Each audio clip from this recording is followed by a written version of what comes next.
Hello દોસ્તો, તો કેમ છો બધા? Good morning. આપણી ચેનલમાં તમારું હાર્દિક સ્વાગત છે. ને સવારમાં અમારા દીકુભાઈ જો ઉઠીને બ્રશય નથી કર્યું અને કાંઈ નહીં, રમવા માંડ્યા છે. અને રાતે તે મોડે સુધીને રમકડા રમતો હતો. એટલા બધા રમકડા વાલા છે, પણ નવા છે ત્યાં સુધી. અને મેં અત્યારમાં નાસ્તામાં બનાવી નાખ્યું છે, તિખારી બનાવી છે અને બાજરાનો રોટલો અને ચણા વઘાર્યા છે.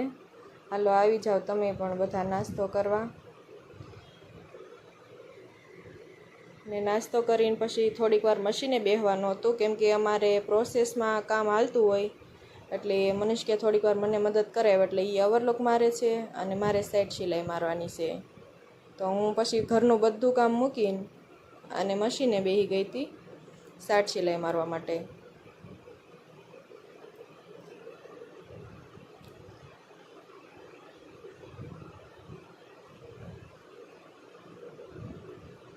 જા આવી રીતે સાઈડ સિલાઈ મારવાની હોય.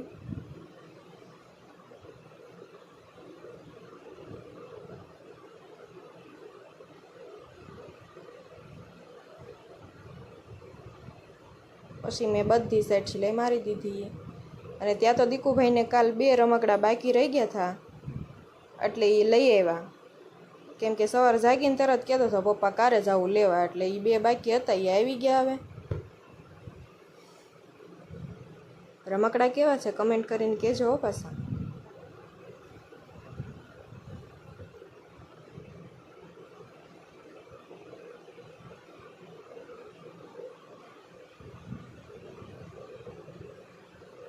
પૂર્વાબેન જો માંડ્યા છે ખોલવાક. પછી તો આ બધા જ પેન્ટ બની ગયા છે, આ બનીને તૈયાર થઈ ગયા છે. આપણે ખાલી એટલું જ બનાવવાનું હોય, બેલ્ટમાં બહાર આપવાના હોય અને જો આવી રીતે હું કરીને પછી થપ્પો કરી નાખવાનો હોય.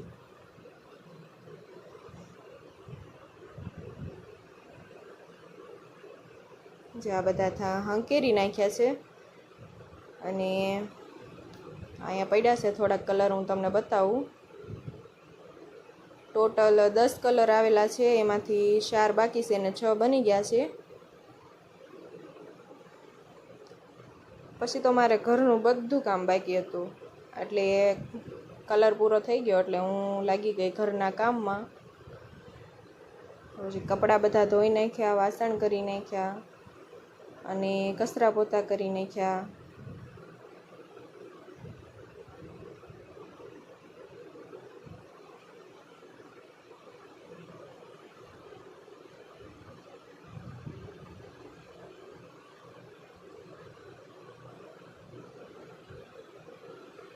ઘરનું બધું કામ પતાવીને અમે થઈ ગયા તૈયાર, કેમ કે આજે જવાનું છે આંગણવાડીમાં પૂર્વાને એને પોલિયો પાવા.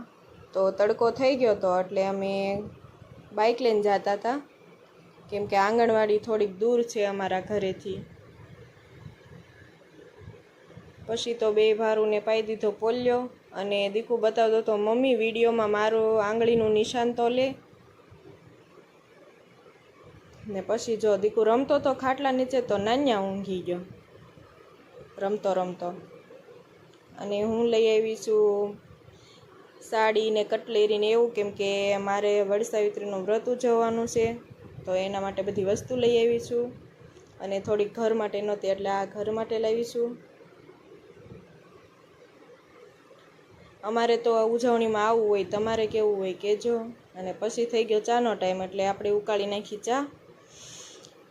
વિડીયો ગમ્યો હોય તો લાઇક, શેર ને સબસ્ક્રાઈબ કરજો હો પાછા ભૂલતા નહીં, કમેન્ટ કરજો. અને પછી બનાવી નાખ્યું ઠંડુ ઠંડુ શરબત, કેમ કે અમારા ઘરે આવી ગયા હતા મહેમાન. અને વિરાટભાઈ તો જાગી ગયા, જાગીને તરત પહેલાં શરબત જ લીધું. અને મહેમાનમાં મારા નણંદ હતા, તો શરબત તો પાવું જ પડે.